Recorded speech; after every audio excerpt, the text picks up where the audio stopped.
Hi everybody. First I want to say hi, and I hope everybody's kiddos are having a great back to school week. It's almost the end of August here in Northeast Ohio, so all our kiddos are going back to school this week. Tomorrow's Friday, so it's the end of the week, and I hope everyone's having a great one.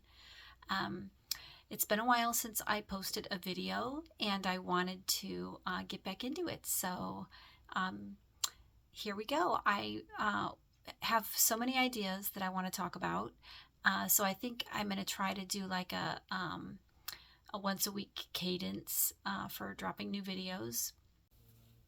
So one topic that's really been at the forefront of my mind is the topic of synesthesia. What the heck is synesthesia? Synesthesia is a neurological phenomenon where stimulating one sense or cognitive pathway triggers involuntary experiences in another. I am a synesthete, a grapheme synesthete to be exact. I see letters, numbers, and symbols in colors. Like A is red, like my shirt. So is the letter M. R is green. S is another shade of green. The number 4 is a shade of orange. The number 6 is brown, kind of like the same color as the letter B. And it's that way with every letter of the alphabet. I see every letter in the alphabet and every number and every symbol, I see a different set color. My brain associates with that. And it's never changing. A will always be red for me. B will always be brown. H will always be a very light shade of yellow. The numbers, same thing. 4 will always be orange. The number 1 is white. So there are two types of grapheme synesthesia.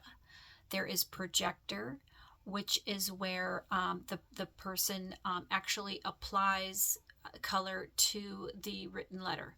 So you see something in black and white, but then you apply color to that letter on top. The color literally is applied on top of it. I don't have that.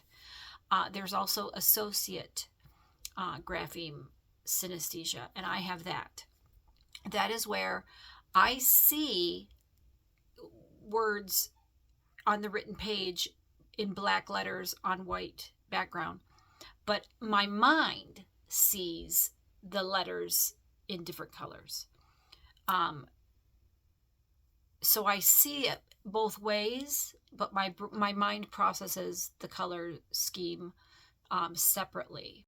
So for example, I'll insert a sheet here where you see my name written out in color and you see my name written out in black and white.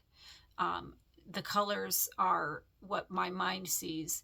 The black on white is what my eyes see.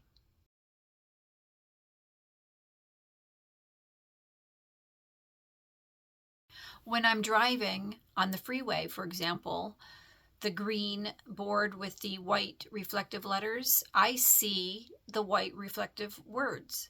But my mind sees that same word in colors. So overall, the form of synesthesia that I have is the most common from what I've gathered. It is thought to be linked to unusual cross-wiring between brain areas that process language and color. Researchers estimate it affects approximately 1 to 2% of the population, and many people don't realize they even have it, sometimes until much later in life, which was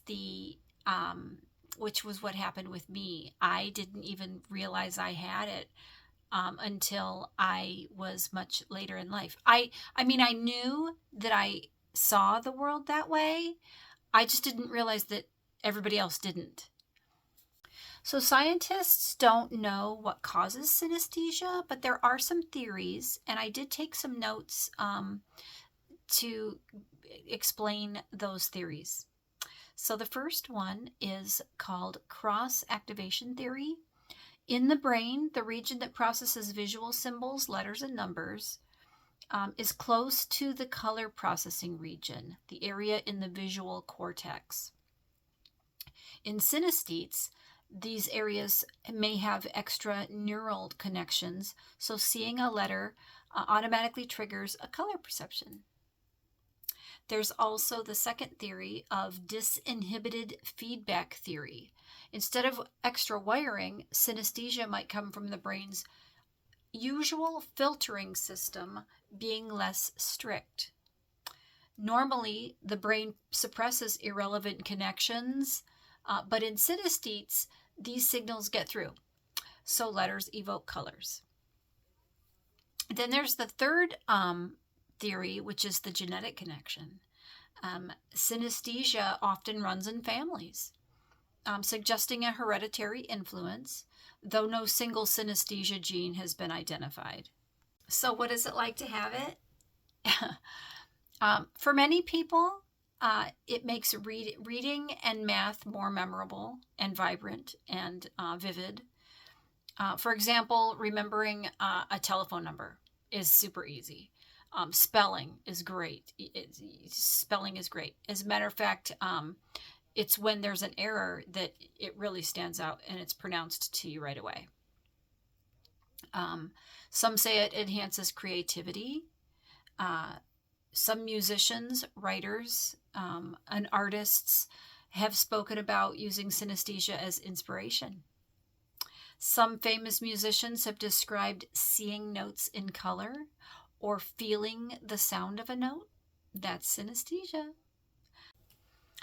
I love having synesthesia. I love seeing letters and numbers and symbols in the color palette, the way my brain associates them.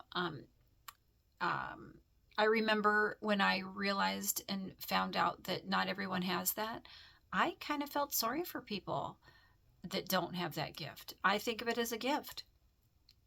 To see the word in black and white, it just seems, and only that way, just seemed so limiting to me and boring. But again, if that's the only way you've ever seen the world, the written word, then that's your normal. So, you wouldn't miss something you didn't experience. So that's normal for you. So there you have it. That's synesthesia. For grapheme synesthesia, I am an associate grapheme synesthete. I'll stick some links down below so that you can learn a little bit more about it if you'd like. I think there's actually even tests you can take where you can see if maybe you have some form or another, because there's many different types of synesthesia. So if you like this video, please hit the like button.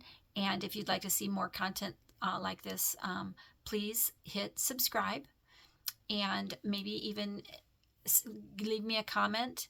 Let me know what you think. If you've experienced anything like this, or if you know someone, ask your children. Hi, honey, what's the color? What's the letter A? What color is the letter A for you? What color is the number 5?